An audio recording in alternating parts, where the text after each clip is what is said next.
Hello नमस्कार दोस्तों, स्वागत है आपका आज के मुख्य समाचारों में। यहाँ आपको देखने को मिलेगी सुबह से शाम तक की ताज़ा खबरें, ब्रेकिंग न्यूज़ अपडेट के रूप में। तो दोस्तों, इससे पहले आपसे एक छोटी सी रिक्वेस्ट है, अगर आपने हमारे यूट्यूब चैनल को सब्सक्राइब नहीं किया है तो सब्सक्राइब जरूर कीजिएगा।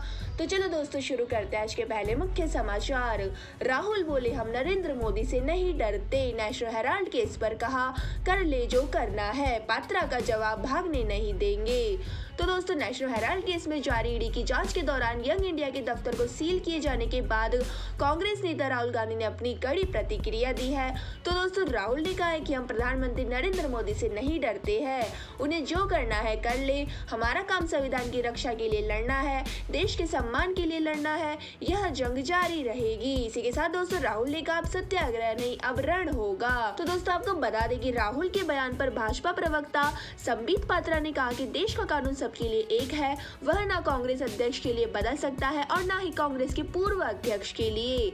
वे भारत है, ना उन्हें कानून से रण करने दिया जाएगा और ना ही रन करने दिया जाएगा। तो दोस्तों, आपको बता दें कि नेशनल हेराल्ड केस में ईडी ने बुधवार को दिल्ली की हेराल्ड बिल्डिंग में स्थित यंग इंडिया कंपनी का ऑफिस सील कर दिया था और मनी लॉन्ड्रिंग के केस में जांच एजेंसी ने यह कार्रवाई की थी। तो दोस्तों, यंग इंडिया प्राइवेट लिमिटेड का ऑफिस सील होने के बाद कांग्रेस नेता राहुल गांधी अपना कर्नाटक दौरा छोड़कर दिल्ली लौट आए थे। वहीं दोस्तों, मंगलवार को ईडी की टीम ने सुबह देर शाम तक नेशनल हेराल्ड के दिल्ली, मुंबई और कोलकाता समेत 16 ठिकानों पर छापेमारी की थी। वहीं दोस्तों, यह कार्रवाई सोनिया और राहुल से पूछताछ के बाद की गई थी। तो दोस्तों, आपको बता दें कि national Herald money laundering case के मामले में बीजेपी नेता सुब्रमण्यम स्वामी ने कहा कि उनकी ईडी से बातचीत हुई है और मामले की जाँच एकदम सही दिशा में चल रही है। इसी के साथ दोस्तों, उनका कहना है कि नेशनल हेराल्ड केस में सोनिया और राहुल जेल जाएंगे। इसी के साथ दोस्तों, चलते हैं आज के अगले मुख्य समाचार की ओर। ममता ने देर रात कैबिनेट से 4 मंत्रियों को हटाया। पार्थ के बाद परेश अधिकारी भी नपे, सौमेन, हुमायूं और रत्ना पर भी एक्शन। तो दोस्तों, पश्चिम बंगाल में ममता बनर्जी ने बुधवार देर रात अपनी कैबिनेट के 4 मंत्रियों को हटा दिया है। तो दोस्तों, इनमें परेश अधिकारी, सौमेन महापात्रा, हुमायूं कबीर और रत्ना डेनाक शामिल है। तो दोस्तों, आपको बता दें कि परेश अधिकारी शिक्षा भर्ती घोटाले मामले में ईडी के रडार पर है और पार्थ चटर्जी की बर्खास्तगी के बाद परेश को हटाने की मांग लगातार उठ रही थी। तो दोस्तों, आपको बता दें कि घोटाले में गिरफ्तार होने के बाद ममता ने 28 जुलाई को पार्थ चटर्जी को बर्खास्त कर दिया था। वहीं दोस्तों, पश्चिम बंगाल माध्यमिक शिक्षा बोर्ड के तहत शिक्षण और गैर शिक्षण पदों पर नियुक्ति के लिए स्कूल सेवा आयोग ने साल 2016 में परीक्षा आयोजित की थी, जिसका रिजल्ट नवंबर 2017 में आया था। तो दोस्तों, इस रिजल्ट में एक परीक्षार्थी बबीता सरकार का भी नाम टॉप 20 में था और उन्हें 77 नंबर मिले थे। हालांकि आयोग ने लिस्ट तुरंत रद्द कर दी थी और कुछ महीने बाद लिस्ट जारी की और नई लिस्ट में बबीता का नाम वेटिंग लिस्ट में चला गया। तो दोस्तों, आपको बता दें कि बबीता से 16 नंबर कम पाने वाले मंत्री परेश अधिकारी की बेटी अंकिता का नाम सबसे ऊपर आ गया। तो दोस्तों, इसके बाद बबीता के पिता हाई कोर्ट चले गए और इसी साल मई में कलकत्ता हाई कोर्ट ने अधिकारी की बेटी की नियुक्ति रद्द करने का फैसला सुनाया था। तो दोस्तों, कोर्ट ने इस मामले की जांच सीबीआई को सौंप दी है। वहीं दोस्तों, आपको बता दें कि पश्चिम बंगाल में 14 महीने बाद बुधवार को ममता बनर्जी कैबिनेट का दूसरी बार विस्तार हुआ और राजभवन में राज्यपाल एल गणेशन ने 9 नए मंत्रियों को शपथ दिलाई है। वहीं दोस्तों, ममता ने 2021 में भाजपा छोड़ तृणमूल में आए पूर्व सांसद बाबुल सुप्रियो और 2014 में लेफ्ट पार्टी छोड़ तृणमूल में आए उदयन गुहा को भी मंत्री बनाया है। इसी के साथ दोस्तों, चलते हैं आज के अगले मुख्य समाचार की ओर। सोमवार तक ईडी की कस्टडी में रहेंगे संजय राउत। पात्रा चौल घोटाले में ईडी ने 10 दिन की कस्टडी बढ़ाने की मांग की थी। राउत की करीबियों से होगी पूछताछ। तो दोस्तों, मुंबई के पात्रा चौल घोटाले में रविवार को गिरफ्तार किए गए शिवसेना सांसद संजय राउत की कस्टडी सोमवार तक बढ़ा दी गई है। तो दोस्तों, कोर्ट में सुनवाई के बाद उनकी जमानत पर ईडी के वकील ने prevention of money laundering act court में उनकी जमानत का विरोध करेगी और 10 दिन कस्टडी बढ़ाने की मांग की थी। लेकिन दोस्तों, कोर्ट ने कहा कि सभी पहलुओं की पड़ताल के लिए सोमवार तक का समय काफी है। वहीं दोस्तों, आपको बता दें कि पात्रा चौल घोटाले की जांच कर रहे ईडी ने बताया कि संजय राउत ने 10 प्लॉट खरीदने के लिए 3 करोड़ रुपए कैश दिए थे।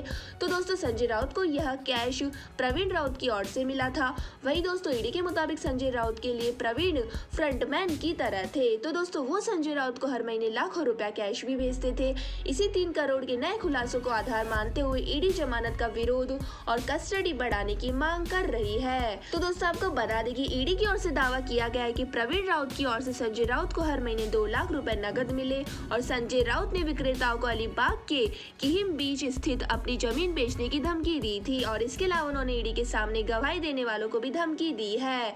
इसी के साथ दोस्तों चलते हैं आज के अगले मुख्य समाचार की ओर। महाराष्ट्र में रविवार के पहले कैबिनेट विस्तार, मंत्रिमंडल ने बनाया एकनाथ शिंदे गुट का 40% हिस्सेदारी, भाजपा के पास रहेगा गृह और वित्त विभाग। तो दोस्तों मुख्यमंत्री एकनाथ शिंदे महाराष्ट्र में 7 अगस्त से पहले अपनी कैबिनेट का विस्तार कर सकते हैं। सूत्रों के मुताबिक भाजपा और शिंदे गुट के मंत्रियों की संख्या और विभागों को लेकर सहमति बन गई है। वहीं दोस्तों मंत्रिमंडल में 35 सदस्य शामिल होंगे और इस तरह सरकार में शिंदे खेमा को 40% हिस्सेदारी मिलेगी। वहीं दोस्तों मंत्रिमंडल में भाजपा कोटे से 21 मंत्री कैबिनेट में शामिल हो सकते हैं, जबकि शिंदे गुट को 12 मंत्री पद मिल सकते हैं। वहीं दोस्तों 2 मंत्री पद अन्य छोटे सहयोगी दल को मिलेंगे और 30 जून को एकनाथ शिंदे ने मुख्यमंत्री पद की शपथ ली थी।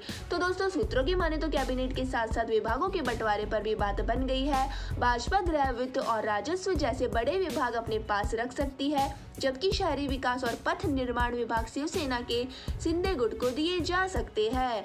तो दोस्तों शिवसेना के दीपक केसकर ने बताया कि मंत्रिमंडल को लेकर सब कुछ फाइनल हो चुका है और इस हफ्ते कभी भी नए मंत्रियों का शपथ ग्रहण हो सकता है। इसी के साथ दोस्तों चलते हैं आज के अगले मुख्य समाचार की ओर। देश में कोरोना का खतरा फिर बढ़ा, 24 घंटे में 47 मरीजों की मौत, 17,135 नए केस मिले, राजस्थान में सैंपलिंग बढ़ाने के निर्देश।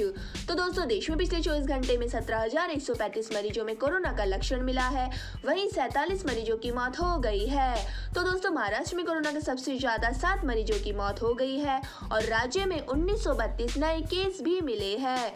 तो दोस्तों इससे पहले सोमवार को कोरोना के 16,492 नए केस मिले, जबकि 45 लोगों की मौत हुई थी। तो दोस्तों दुनिया भर की बात करें तो पिछले 24 घंटे में कोरोना के 6 लाख से ज्यादा केस मिले हैं और इस दौरान 1,128 मरीजों की मौत भी हो गई है।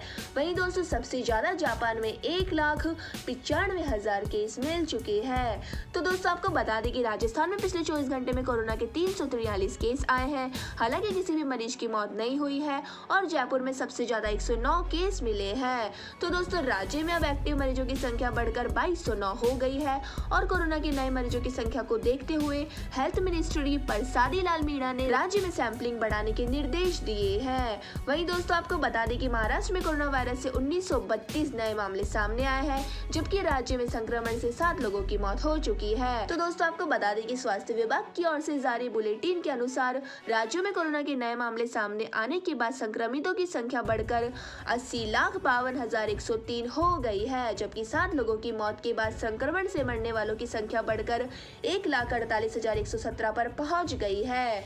इसी के साथ दोस्तों चलते हैं आज के अगले मुख्य समाचार की ओर। सेंसेक्स 250 पॉइंट उछला, निफ्टी 17,450 के पार, आईटी और ऑटो शेयर में तेजी। तो दोस्तों भारतीय मार्केट में आज तेजी है। सेंसेक्स 334.22 अंक या 0.57% बढ़कर 58,684.75 पर और निफ्टी 91.60 अंक या 0.53% ऊपर 17,489.80 पर कारोबार कर रहा है। वहीं दोस्तों निफ्टी पर Hindalco industries, Infosys, Shri cements, UltraTech cements और इंडस्ट बैंक टॉप गेनर रहे, जबकि Tata consumer products, Britannia industries, SBI life insurance, ONGC और डिविज लैपटॉप लूजर रहे हैं। दोस्तों आपको बता दें कि भारतीय रुपया बुधवार के 79.16 प्रति डॉलर के बंद के मुकाबले 79.21 प्रति डॉलर पर बंद हुआ है। वहीं दोस्तों आज ब्रिटानिया और डाबर के जून तिमाही रिजल्ट आएंगे और इसके अलावा GAIL India, Adani enterprises, LIC housing finance, Alembic pharma, Adani total gas, Aptech BEML, Bharat heavy electrics और वेल्सपन के भी नतीजे आएंगे। इसी के साथ दोस्तों चलते हैं आज के अगले मुख्य समाचार की ओर। फेडरेशन के पक्षपात से छिटका तुलिका का गोल्ड, चहेती के लिए वेट कैटेगरी हटाई, आखिरी पलों में जोड़ा, तैयारी के लिए सिर्फ 2.5 महीने मिले। तो दोस्तों तुलिका मान 78+ केजी में भारत को पहली बार कॉमनवेल्थ गेम में जूडो में गोल्ड मेडल दिलाने से चूक गई। तो दोस्तों वे वर्ल्ड की नंबर 1 खिलाड़ी स्कॉटलैंड की सारा एडलिक्टन से मुकाबला हार गई है। तो दोस्तों तुलिका पहले सारा पर भारी पड़ती नजर आ रही थी। दोस्तों पहले उन्होंने बढ़त भी बना ली थी दोस्तों, लेकिन आखिरी में एडलिक्टन से बाजी पलट दी और तुलिका को सिल्वर मेडल से संतुष्ट करना पड़ा। तो दोस्तों तुलिका को देश के लिए अगले कॉमनवेल्थ गेम में मेडल जीतने के लिए बर्मिंघम से पहले देश में उन्हें व्यवस्था से जीतना पड़ा। तो दोस्तों आपको बता दें कि इंडियन ओलंपिक एसोसिएशन ने इस बार जूडो का कोटा ही कम कर दिया। दोस्तों जूडो के लिए 3 मेंस और 3 वुमेन्स का कोटा निर्धारित किया गया है।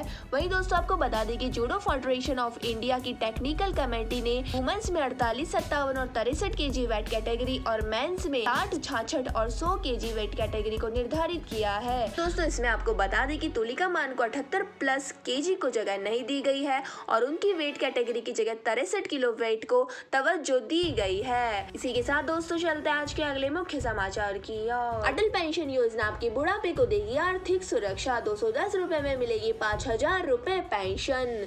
तो दोस्तों केंद्र सरकार की अटल पेंशन योजना लोगों को खूब रास आ रही है। तो दोस्तों इस योजना से जुड़ने वालों की संख्या 4 करोड़ के स्तर को पार कर गई है। तो दोस्तों आपको बता दें कि पेंशन फंड नियामक के मुताबिक बीते वर्ष यानी 2021 से 22 में 99 लाख से ज्यादा अकाउंट अटल पेंशन योजना में खोले गए हैं। वहीं दोस्तों अटल पेंशन योजना के तहत 60 साल का होने पर हर महीने 1000 से लेकर 5000 रुपए की पेंशन मिलती है। तो दोस्तों ऐसे में इस योजना के जरिए आप अपने बुढ़ापे को आर्थिक सुरक्षा दे सकते हैं। तो दोस्तों आपको बता दें कि अटल पेंशन योजना में 18 से 40 साल तक का व्यक्ति निवेश कर सकता है और दोस्तों इस स्कीम में कम से कम 20 साल का निवेश करना होगा। वहीं दोस्तों स्कीम में शामिल होने के लिए सेविंग बैंक अकाउंट, आधार और एक्टिव मोबाइल नंबर का होना जरूरी है। तो दोस्तों आपको बता दें कि किसी भी बैंक में जाकर अकाउंट ओपन करवा सकते हैं। वहीं दोस्तों अटल पेंशन योजना के फॉर्म को भरकर मांगे गए डॉक्यूमेंट के साथ आपको बैंक ब्रांच में जमा करना होगा और एप्लीकेशन अप्रूव होने के बाद आपके पास कंफर्मेशन मैसेज आ जाएगा। तो दोस्तों इसके बाद आपकी उम्र के आधार पर आपका मंथली कंट्रीब्यूशन तय हो जाएगा। इसी के साथ दोस्तों चलते हैं आज के अगले मुख्य समाचार की ओर। एमपी की नवाबी पैलेस को मैनेज करेगी अमेरिकन कंपनी। राजस्थान तक की हेरिटेज सिटीज देखी, हयात ने भोपाल के नूरुस सभा को चुना। तो दोस्तों झीलों का खूबसूरत व्यू और नवाबी रियासत का एहसास दिलाने वाली भोपाल नूरुस सभा पैलेस जल्द सुपर लग्जरी होटल में शुमार होगा। तो दोस्तों अमेरिकन कंपनी हयात की अनबाउंड कलेक्शन वीक की शुरुआत भारत में पहली नूरुस सभा पैलेस से होने जा रही है। तो दोस्तों आपको बता दें कि पैलेस का ओरिजिनल लुक बदले बिना ही इसे इंटरनेशनल पैरामीटर पर नई शक्ल दी जाएगी। तो दोस्तों चीन के बाद एशिया में हयात का दूसरा अनबाउंड कलेक्शन भोपाल में होगा। वहीं दोस्तों आपको बता दें कि हयात कॉर्पोरेशन एक अमेरिकन कंपनी है। कंपनी दुनिया भर में होटल्स, रिजॉर्ट के साथ उस मैनेज का एग्रीमेंट करती है। तो दोस्तों अपनी अनबाउंड कलेक्शन वीक के तहत कंपनी उन होटल को चुनती है जो हेरिटेज प्रॉपर्टी में आते हैं। तो दोस्तों आपको बता दें कि हयात का unbound collection world wide heritage, royal और प्रीमियम प्रॉपर्टी के साथ जुड़ा है। तो दोस्तों अब नूर उस सभा की नवाबी शान हयात की वेबसाइट पर डिस्प्ले होगी। इसी के साथ दोस्तों चलते हैं आज के अगले मुख्य समाचार की ओर। एयरटेल इस महीने से शुरू करेगी 5G सर्विस। कंपनी ने एरिक्सन, नोकिया, सैमसंग से मिलाया हाथ। जियो 15 अगस्त से लॉन्च कर सकता है। तो दोस्तों देश में इस महीने 5G सर्विस शुरू हो जाएगी। तो दोस्तों इसकी शुरुआती दूसरी सबसे बड़ी टेलीकॉम कंपनी एयरटेल करने जा रही है। तो दोस्तों इसके लिए कंपनी ने एरिक्सन, नोकिया और सैमसंग के साथ एग्रीमेंट साइन किया है। वहीं दोस्तों उधर जियो ने भी 15 अगस्त को पूरे देश में 5G नेटवर्क सर्विस लॉन्च करने के संकेत दिए हैं। तो दोस्तों 5G लॉन्च होने के बाद इंटरनेट की स्पीड बढ़ जाएगी। वहीं दोस्तों एयरटेल के MD और CEO गोपाल विट्ठल ने बताया कि कंपनी पूरी दुनिया के बेस्ट टेक्नोलॉजी पार्टनर के साथ काम करके देश के कस्टमर को 5G कनेक्टिविटी का फुल बेनिफिट देगी। वहीं दोस्तों आपको बता दें कि दुनिया भर में 1336 देश 5G नेटवर्क का यूज कर रहे हैं। वहीं दोस्तों स्पीड टेस्ट इंटेलिजेंट के अनुसार 2021 के क्वार्टर 3 में साउथ कोरिया विश्व में सबसे तेज 5G सर्विस यूज कर रहा है। वहीं दोस्तों इसकी 462.48 Mbps स्पीड है और नॉर्वे 426.75 Mbps स्पीड के साथ दूसरे नंबर पर है। वहीं दोस्तों यूनाइटेड अरब अमीरात 409.96 Mbps स्पीड के साथ तीसरे नंबर पर है। तो दोस्तों यह थे हमारे आज के मुख्य समाचार। हमारी वीडियो को ज्यादा से ज्यादा लाइक करें, शेयर करें और हमें कमेंट करके जरूर बताइए कि आपको हमारी वीडियो कैसी लगती है। धन्यवाद। जय हिंद।